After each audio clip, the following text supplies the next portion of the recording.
I'm John Bittleston of Terrific Mentors International. I've been asked to talk to you about an overseas posting. You're sure to be offered one sooner or later. And I think the best way to do this is to tell you my story. I was offered an overseas posting by my parent company, RHM, back in 1977. And I was given the opportunity to go for 1 year to Singapore to get rid of 3 businesses. I personally doubted the wisdom of doing this, but it was the instruction I had. I also had the opportunity to see Singapore, and I'd never seen Asia at all in my lifetime by then, at least for a year.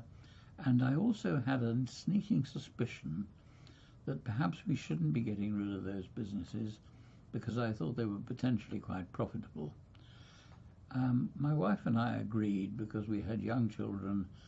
We had a lot of children, 5, and one of them was still quite young. She was 15. We agreed that she would stay at home. She had an old mother to look after as well.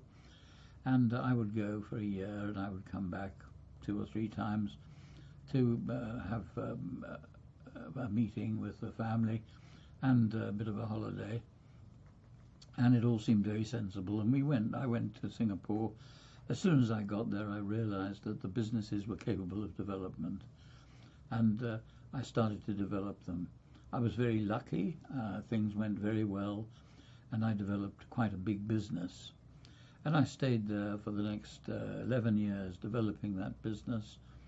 And when my parent company decided to sell it, we sold it for 60 over times the amount they thought I was going to collect for the other 3 little businesses.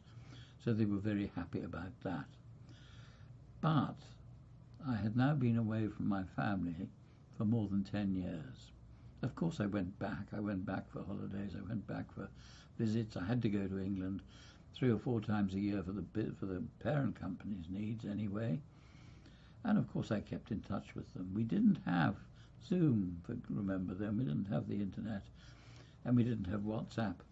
We had the telephone, and that was about it. And we kept in touch as well we could, but it was never really quite enough.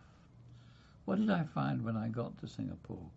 I found, first of all, that I needed to learn a lot about Asia.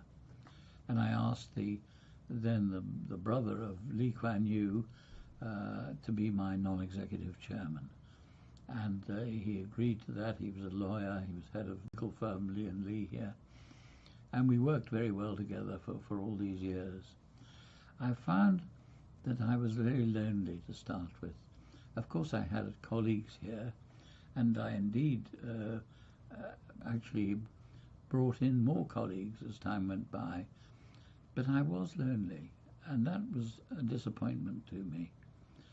I also found that I needed to immerse with the local population more than perhaps other colleagues had done in the past. The Brits had tended to remain Brits. They tended to stay in their clubs. They tended to stay away from the local scene. It wasn't very good for business. It wasn't very good for them either. And by the time I got there, it was the end of the 70s, and the people were mixing much more anyway. So the rules that I learned from this, you have to mix locally if you're going overseas. You have to believe in the purpose that you're there. You have to believe that the purpose is one that fits your career plan.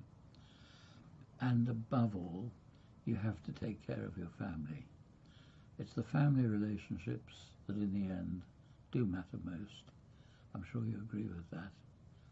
Anyway, if you get the chance and you want to talk to me, and if I'm still around, because I'm 91 already, please give me a ring. Here are the details on my card. Goodbye.